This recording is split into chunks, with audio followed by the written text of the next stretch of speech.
وہیں آگے مستقبل میں بھی اگر کسی پر یہ مہر لگے گی تو وہ بھی خدا کے دربار میں نبی ہو جائے گا، اور یہی مضمون سورہ النساء کی آیت 70 سے بھی واضح ہوتا ہے۔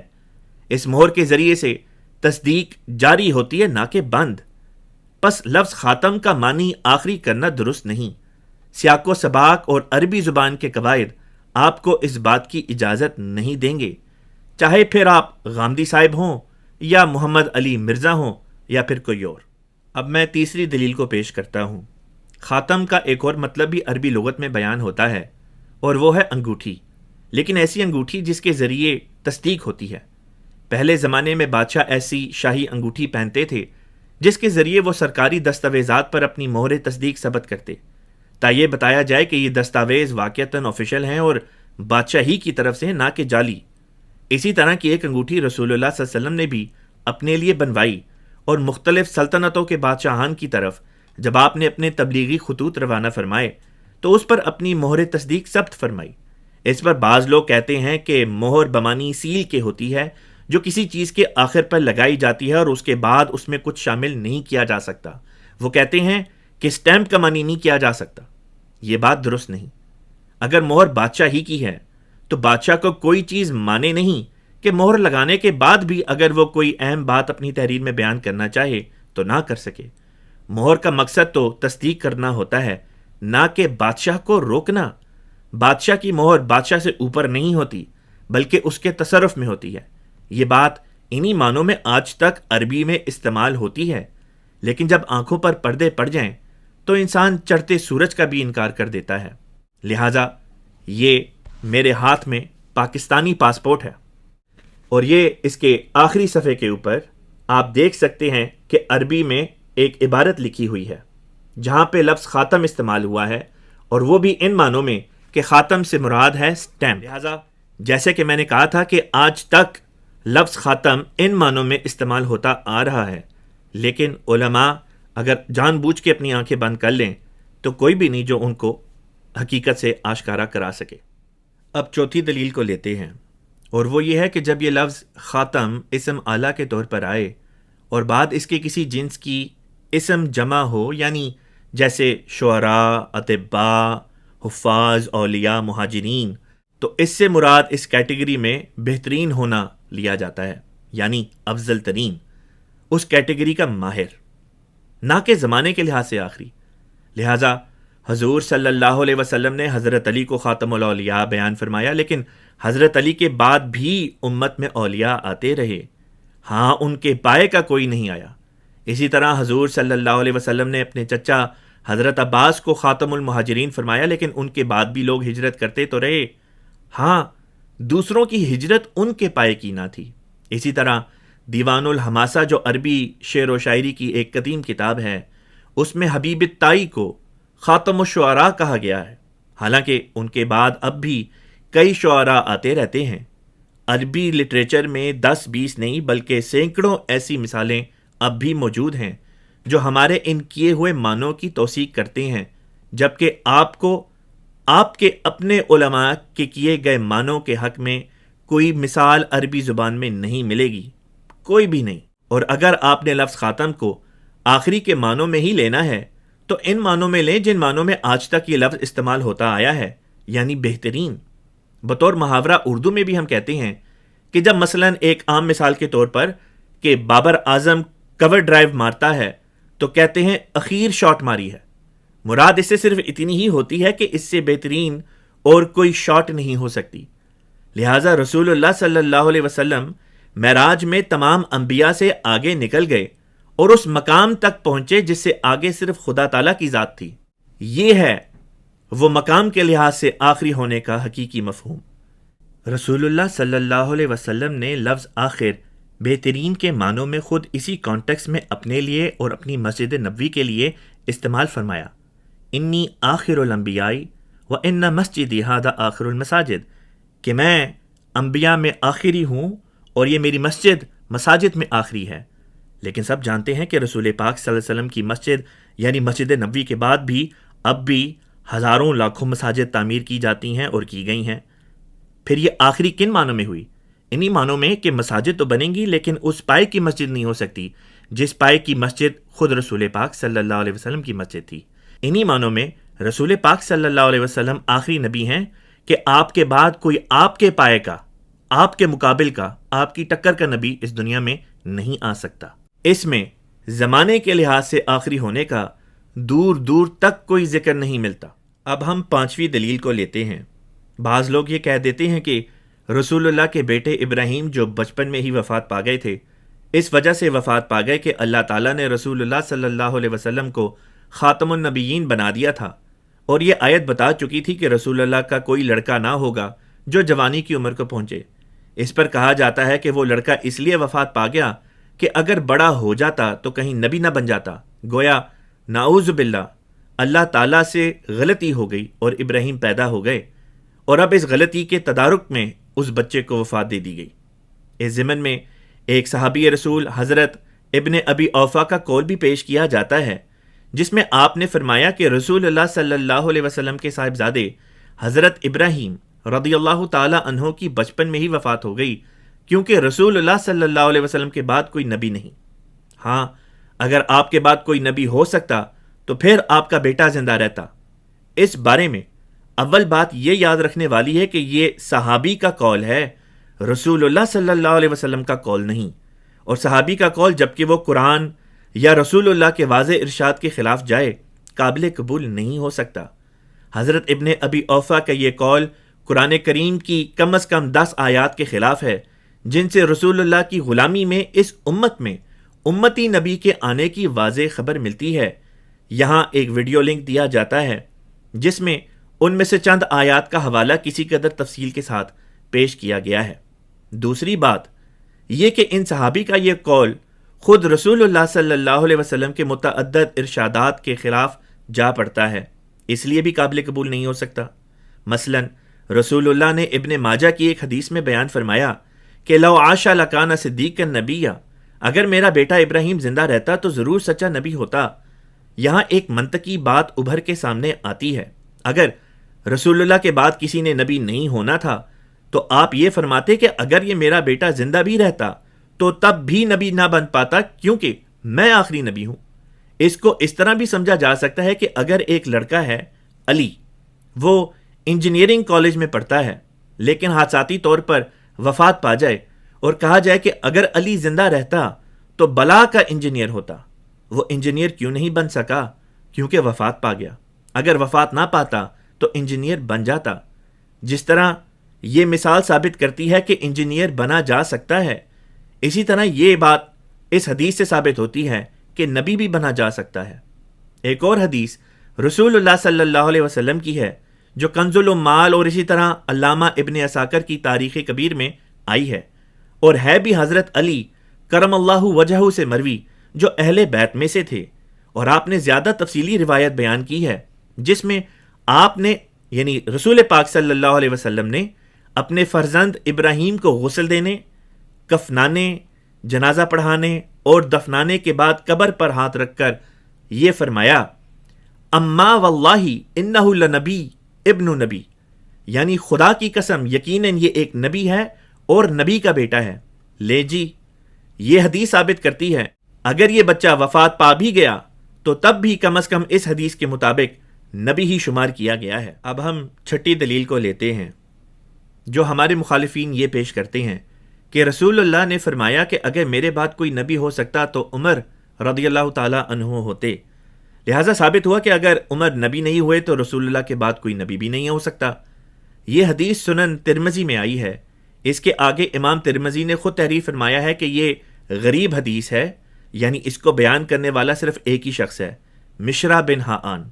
اس شخص کے بارے میں علامہ ابن حجر اسقلانی رحمۃ اللہ علیہ بیان کرتے ہیں کہ مشرا کو ضعیف راوی بیان کیا جاتا ہے اور اس کی روایات کو درست تسلیم نہیں کیا جاتا، خاص طور پر وہ روایات جن کا صرف یہ اکیلا راوی ہو، ان کو تو ترک کر دینا چاہیے۔ نیز اس شخص کے بارے میں یہ بات بھی بیان کی جاتی ہے کہ یہ وہ شخص ہے جس نے حجاج بن یوسف کے لشکر میں شامل ہو کر صحابی رسول حضرت عبداللہ بن زبیر رضی اللہ تعالی عنہ کا محاصرہ کیا اور کعبہ پر پتھر برسائے۔ لہٰذا امام شوکانی رحمۃ اللہ علیہ نے بھی اسے ضعیف راوی قرار دیا ہے۔ اسی طرح امام سیوطی رحمۃ اللہ علیہ نے بھی اس حدیث کو ضعیف قرار دیا ہے۔ اب آتی ہے 7ویں دلیل، اور وہ ایک اور حدیث ہے ہمارے جو مخالفین کی طرف سے پیش کی جاتی ہے کہ رسول اللہ صلی اللہ علیہ وسلم نے فرمایا لا نبی بعدی، یعنی میرے بعد کوئی نبی نہیں۔ سوال پیدا ہوتا ہے کہ یہ قول آپ نے کب اور کس پس منظر میں بیان فرمایا؟ یہاں پر یہ علماء کرام ڈنڈی مار جاتے ہیں اور سیاق و سباق عوام الناس کے سامنے پیش نہیں کرتے، اور جو کرتے بھی ہیں وہ ایسا نتیجہ نکالتے ہیں جو قرآن و حدیث کے واضح بیانات کے خلاف جا پڑتا ہے۔ سیاق و سباق یہ ہے کہ غزوہ تبوک کے موقع پر رسول اللہ صلی اللہ علیہ وسلم نے مدینہ میں سیدنا علی رضی اللہ تعالیٰ عنہ کو امیر یعنی مدینہ کا امام مقرر فرمایا۔ حضرت علی کے لیے پیچھے رہ جانا ان کے لیے دوہرا صدمہ تھا، یعنی وہ یہ سمجھتے تھے کہ ایک تو میں جہاد سے محروم رہ جاؤں گا اور دوسرے لوگ بھی باتیں بنائیں گے کہ رسول اللہ ناراض ہیں، اسی لیے عورتوں اور بچوں کا امیر بنا کر جا رہے ہیں۔ یہ بات حضرت علی نے رسول اللہ صلی اللہ علیہ وسلم سے منوان اسی طرح عرض کر دی۔ اس پر رسول اللہ صلی اللہ علیہ وسلم نے آپ کو تسلی دیتے ہوئے فرمایا کہ رسول اللہ آپ کو کسی ناراضگی کے باعث چھوڑ کے نہیں جا رہے، بلکہ جس طرح موسیٰ علیہ السلام اپنی غیر حاضری میں ہارون علیہ السلام کو اپنی قوم پر وقتی طور پر امیر بنا کر گئے تھے، ٹھیک اسی طرح رسول اللہ صلی اللہ علیہ وسلم سیدنا علی کو وقتی طور پر اپنی غیر حاضری میں قوم پر امیر بنا کر جا رہے ہیں، لیکن ساتھ یہ تاکید بھی فرما دی کہ وہاں موسیٰ اور ہارون دونوں ہی نبی تھے، لہٰذا آپ یہ نہ سمجھ لیجئے گا کہ آپ بھی ہارون علیہ السلام کی طرح میرے ساتھ نبی ہیں، یہاں نبی صرف میں ہی ہوں، اے علی آپ نہیں، غیر انک لست نبیہ۔ اور اسی حدیث کے ایک مختلف ورژن میں فرمایا کہ لا نبی بعدی، لیکن میرے بعد نبی نہیں، یعنی آپ میرے بعد نبی نہیں ہیں۔ یہ حدیث اس خاص موقع پر بیان فرمائی گئی، اس کے مخاطب صرف حضرت علی کرم اللہ وجہہ کی ذات تھی، نہ کہ بعد کے زمانے کے لوگ، کیونکہ زمانے کے لحاظ سے بعد میں ایک نبی کے آنے کی بشارت تو رسول اللہ صلی اللہ علیہ وسلم خود دے چکے تھے۔ یہی معنی حضرت شاہ ولی اللہ محدث رحمۃ اللہ علیہ نے بھی اپنی کتاب قرۃ العینین فی تفصیل شیخین میں بیان کیے ہیں۔ اس پر یہ کہہ دینا کہ اگر امت میں کوئی نبی ہو سکتا تھا تو اس موقع پر حضرت علی کو کہا جاتا کہ وہ امتی نبی ہیں، جب علی امتی نبی نہیں ہو سکتے تو کوئی بھی امتی نبی نہیں ہو سکتا۔ لہٰذا اس بات کا جواب بھی سماعت فرما لیں۔ پہلی بات تو یہ کہ اگر رسول اللہ صلی اللہ علیہ وسلم کی آمد کے بعد اب نبی کی ضرورت ختم، تو پھر کوئی نبی نہیں آ سکتا، نہ امتی نہ غیر امتی، نہ نیا اور نہ ہی پرانا۔ لیکن اس کے باوجود آپ غیر احمدی حضرات سیدنا عیسیٰ علیہ السلام کی اڈیک لگائے بیٹھے ہیں۔ آپ لوگوں کے منطق کے مطابق اپنے گھر کو بچانے کی ضرورت ہو تو ہمسائے کی مدد آپ کو منظور ہے، لیکن اگر اپنے ہی گھر کا فرزند اگر مدد کے لیے اٹھے تو وہ آپ کو ناگوار گزرتا ہے اور منظور نہیں، اور پھر دعویٰ آپ کا یہ کرنا ہے کہ آپ بہترین امت ہیں۔ اب لیتے ہیں دوسری بات۔ رسول اللہ صلی اللہ علیہ وسلم نے خود بیان فرما دیا تھا کہ امت محمدیہ کا موازنہ امت موسویہ کے ساتھ ہے۔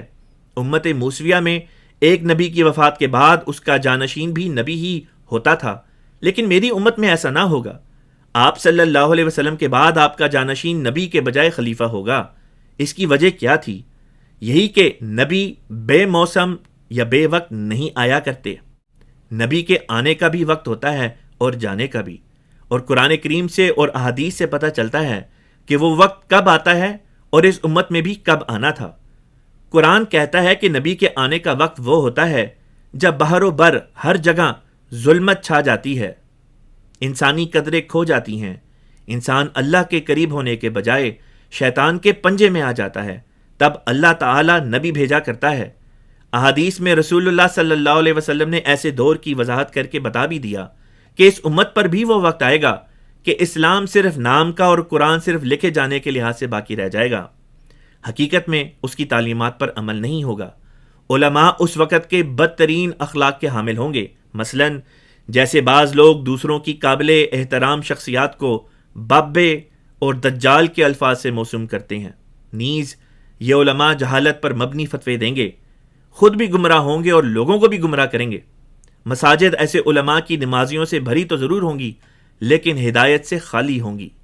شراب خوری، جوا، زنا اور دیگر جرائم اور گناہ عام ہو جائیں گے۔ سوال پیدا ہوتا ہے کہ تب دنیا کو ہدایت کی طرف لانے کے لیے اللہ تعالیٰ کسی نبی کو بھیجے گا یا نہیں؟ نبی کی ضرورت تو ثابت ہو گئی، لیکن آپ کے علماء اب چور دروازے سے پیچھے سے ایک نبی کو لانے کی کوشش کرتے ہیں اور کہتے ہیں کہ عیسیٰ ابن مریم جو 2000 سال پہلے اس دنیا میں تشریف لائے تھے اور بنی اسرائیل کی طرف نبی بنا کے بھیجے گئے تھے، وہ ہیں جو واپس آئیں گے۔ اگر کسی پرانے نبی کو ہی واپس لانا تھا تو میں پوچھتا ہوں اللہ تعالیٰ رسول اللہ صلی اللہ علیہ وسلم کو واپس لے آتا۔ ان سے بڑھ کر کس کا حق تھا کہ آپ کی امت کی باغ دوڑ سنبھالے، بجائے اس کے آپ ہمسائی امت کا ایک نبی واپس لے کر آتے ہیں۔ اس پر آپ علماء کہہ دیتے ہیں کہ جی وہ حضرت عیسیٰ علیہ السلام کو چونکہ اللہ تعالیٰ نے پچھلے 2000 سال سے زندہ رکھا ہوا ہے تو یہی مصلحت ہے کہ تاکہ وہ امت کی باغ دوڑ آ کے سنبھالیں۔ اگر اس کام کی خاطر اللہ تعالیٰ عیسیٰ علیہ السلام کو زندہ رکھ سکتا ہے تو پھر میرا سوال یہ ہے کہ اللہ تعالیٰ رسول پاک صلی اللہ علیہ وسلم کو وفات نہ دیتا تا آپ صلی اللہ علیہ وسلم 1400 سال سے زندہ ہوتے اور آپ ہی اس امت کی بھاگ دوڑ سنبھالتے، نہ کہ کوئی اور۔ بات دراصل یہ ہے، قرآن پاک کی 30 آیات اور متعدد صحیح احادیث مبارکہ سے یہ بات ثابت ہوتی ہے کہ عیسیٰ ابن مریم علیہ السلام جو بنی اسرائیل کی طرف نبی بنا کے بھیجے گئے وہ تو وفات پا چکے ہیں، لہٰذا وہ بہرحال واپس نہیں آ سکتے۔ آپ لوگ جتنا چاہے زور لگا لیں اور جتنا چاہے انتظار کر لیں، خدا تعالیٰ اپنا قانون نہیں بدلا کرتا۔ لن تجد لسنت اللہ تبدیلا، وفات یافتہ انسان دوبارہ اس دنیا میں واپس نہیں آ سکتا۔ اس ضمن میں بہت سی ویڈیوز حوالہ جات کے ساتھ ہمارے چینل پہ موجود ہیں جہاں سے آپ ان ویڈیوز کو دیکھ سکتے ہیں۔ اب تیسری بات، خود رسول اللہ صلی اللہ علیہ وسلم نے فرمایا ہے میری روشنی ایسی نہیں کہ میری وفات کے ساتھ ہی اس دنیا سے غائب ہو جائے، میری روحانی روشنی میرے ساتھ زمین سے رخصت نہیں ہو جائے گی، بلکہ میری صدی بہترین صدی ہے، پھر وہ صدی جو اس کے بعد ہے اور پھر وہ جو اس کے بعد ہے، یعنی ان 3 صدیوں کے بعد امت میں گمراہی اور روحانی انحطاط کا دور آیا ہے جو 1000 سال پر ممتد رہا ہے۔ لہٰذا اسلام کی پہلی 3 صدیوں میں رسول اللہ کے بعد نبی کی ضرورت ہی نہیں تھی۔ جب نبی کی اس دور میں ضرورت نہیں تھی تو اللہ تعالیٰ حضرت علی کو یا کسی اور شخص کو اس دور میں نبی بنا کر بھیجتا ہی کیوں؟ طبیب تبھی آتا ہے جب بیمار بھی موجود ہوں۔ قیامت خود بتائے گی قیامت کیوں ضروری تھی۔ اب آتی ہے 8ویں دلیل۔ جب یہ مذکورہ دلیل مولویوں کے حق میں نہیں جاتی تو وہ کہہ دیا کرتے ہیں کہ رسول اللہ صلی اللہ علیہ وسلم نے یہ بھی تو فرمایا تھا کہ میرے بعد 30 جھوٹے دجال ظاہر ہوں گے، ان میں سے ہر ایک یہ دعویٰ کرے گا کہ وہ نبی ہے، لہٰذا آپ حضرات کے نزدیک سیدنا احمد علیہ السلام نعوذ باللہ ان 30 جھوٹے مدعیان نبوت میں شامل ہیں۔ اس ضمن میں پہلی بات تو یہ ہے کہ اس حدیث اور اس کی مختلف روایات پر آپ کے اپنے علماء جرح کرتے آئے ہیں کہ اس کے فلاں فلاں راوی ثقہ نہیں، لہٰذا اس کو صحیح تسلیم نہیں کیا جا سکتا۔ چلیں بفرض محال تسلیم کر لیتے ہیں کہ یہ حدیث صحیح ہے۔ تب دوسری بات یہ بنتی ہے کہ صحیح مسلم کی شرح اکمال الاکمال میں جو ہم نے نہیں بلکہ آپ کے آباء و اجداد نے تصنیف فرمائی ہے، اس میں تحریر ہے کہ یہ 30 کی تعداد جو جھوٹے مدعیان نبوت کی بتائی گئی ہے کب کی پوری ہو چکی ہے، اور تاریخ کا مطالعہ کرنے والا اس حقیقت کو بخوبی سمجھ جائے گا۔ اس کتاب کے مصنف 828 ہجری میں وفات پا گئے تھے، یعنی بانی جماعت احمدیہ مرزا غلام احمد صاحب قادیانی علیہ الصلوۃ والسلام کی پیدائش سے 400 سال قبل۔ لیکن آپ احباب ہیں کہ آپ کی 30 کی گنتی پورا ہونے کا نام ہی نہیں لیتی۔ تیسری بات اس ضمن میں یہ ہے کہ خود 30 کا عدد بتاتا ہے کہ 30 کے بعد کوئی سچا مدعی بھی تو آئے گا، ورنہ حدیث کے الفاظ یہ ہوتے کہ چاہے جتنے چاہے شخص آ جائیں میرے بعد دعویٰ کریں وہ ہوں گے جھوٹے ہی، کیونکہ میں ہر لحاظ سے آخری نبی ہوں۔ 30 کا عدد بیان نہ کیا جاتا۔ یہ عدد بیان کرنا صاف ظاہر کرتا ہے کہ کم از کم ایک سچا بھی ہوگا جو اس 30 کے عدد کے بعد آئے گا۔ اسی کے زمانے کی طرف اشارہ کرتے ہوئے رسول اللہ صلی اللہ علیہ وسلم نے فرمایا تھا کہ اس کے اور میرے درمیان میں کوئی نبی نہیں ہوگا۔ گویا لا نبی آبادی میں بات کا مطلب بھی خود رسول اللہ صلی اللہ علیہ وسلم نے سمجھا دیا تھا کہ یہ بات قیامت تک کے لیے نہیں بلکہ ایک مخصوص عرصے تک کے لیے ہے۔ اگر آپ یہ کہیں گے کہ اس سے مراد تو عیسیٰ علیہ السلام ہے وہ آئیں گے، تو اس کا جواب میں پہلے ہی دے آیا ہوں کہ وہ تو قرآن و حدیث کی روح سے وفات پا چکے ہیں، لہٰذا جو مسیح اس امت کے لیے آئے گا اسی امت کا ایک فرد ہوگا، نہ کہ کوئی اور اور یہی بات اس دور میں علامہ وحید الدین خان نے بھی بیان کی ہے۔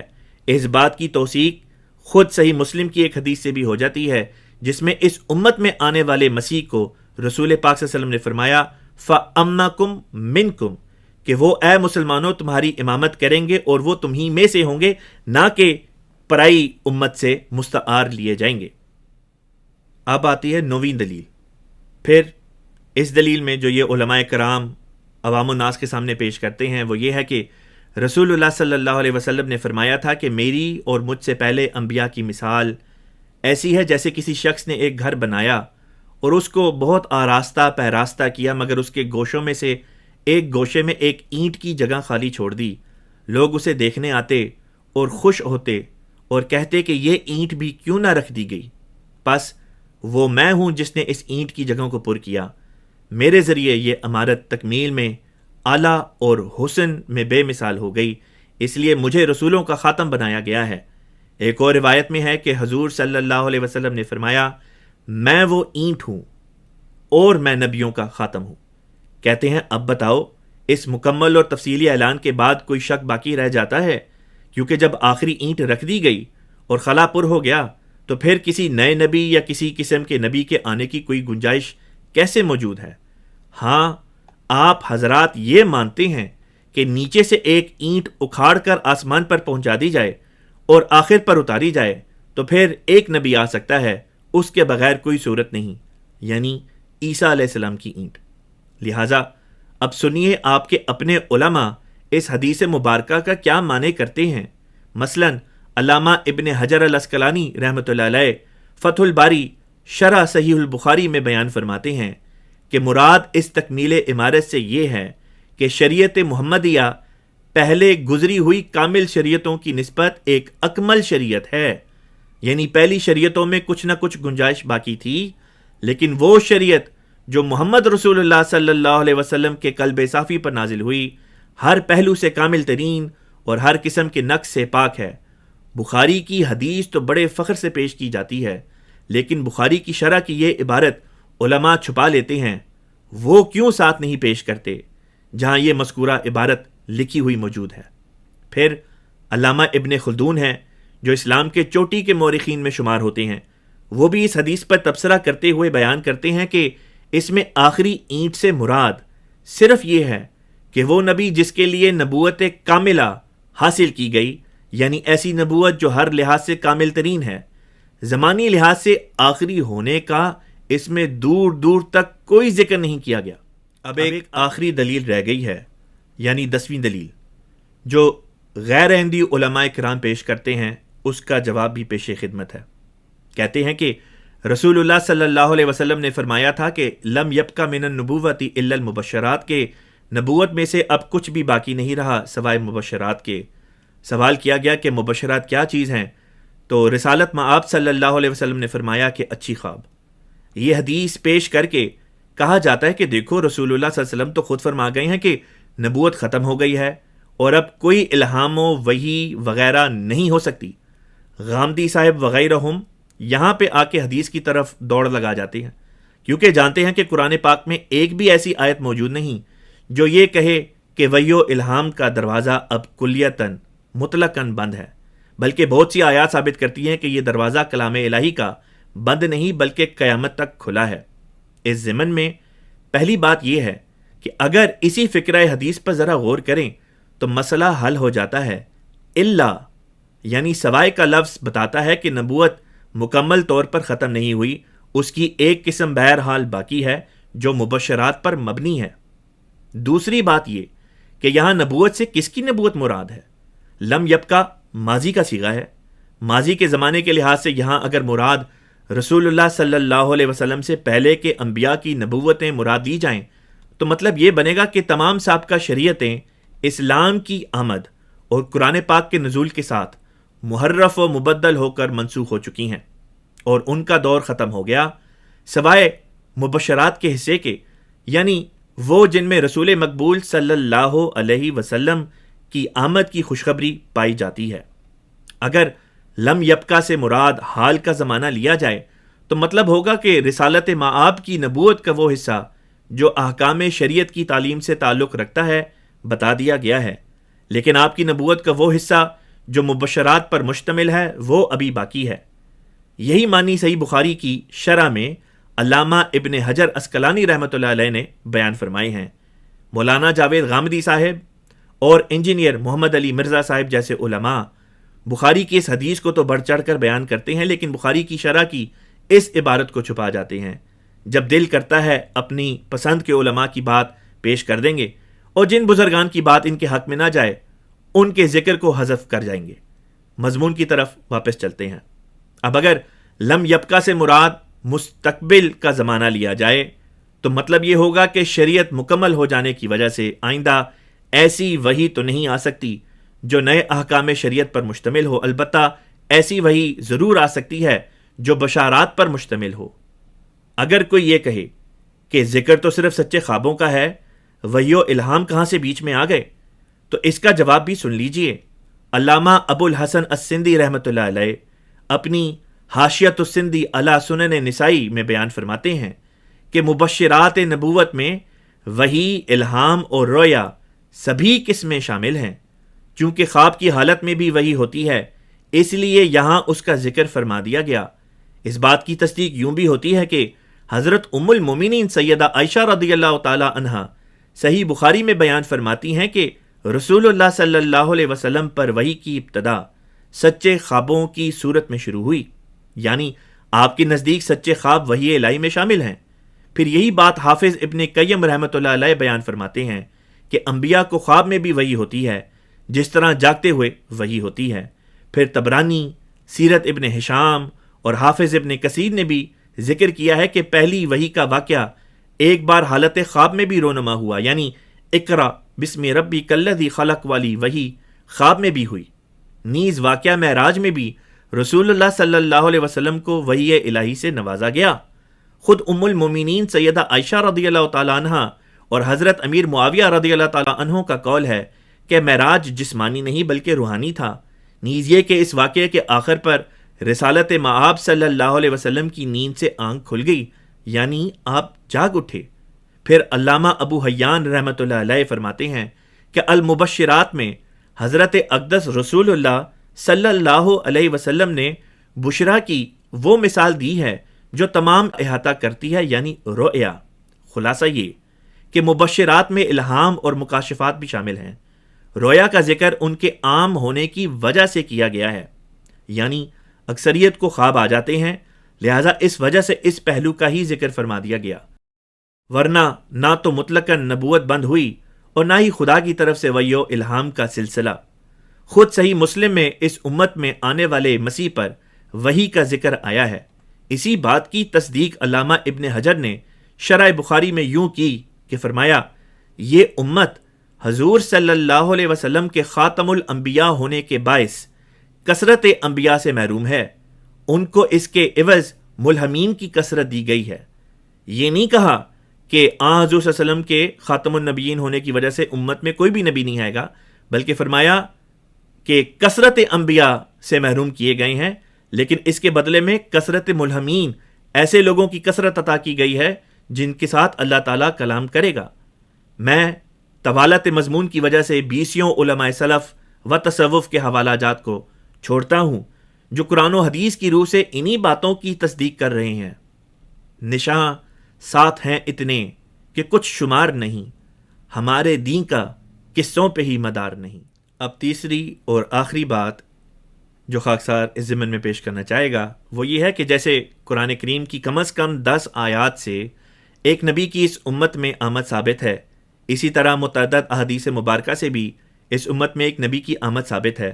مثلا رسول اللہ صلی اللہ علیہ وسلم نے خود فرمایا کہ حضرت ابو بکر صدیق رضی اللہ تعالیٰ عنہ اس امت میں رسول اللہ صلی اللہ علیہ وسلم کے بعد سب سے افضل ترین مقام رکھتے ہیں، سوائے اس کے کہ کوئی نبی ہو جائے۔ کوئی نبی ہو جائے کا فکرہ بتاتا ہے کہ اس امت میں کوئی نبی ہو سکتا ہے۔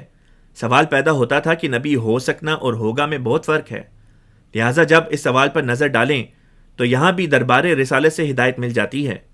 رسول اللہ صلی اللہ علیہ وسلم کی حدیث پاک ہے جو سیدنا انس بن مالک رضی اللہ تعالی عنہ سے روایت ہے کہ آپ نے فرمایا کہ موسیٰ علیہ السلام نے اللہ تعالیٰ سے عرض کی کہ انہیں عظیم نبی کریم صلی اللہ علیہ وسلم کی امت میں ایک نبی بنا دیا جائے، یعنی رسول اللہ کا امتی بنا کر اس امت محمدیہ کا نبی بنا دیا جائے۔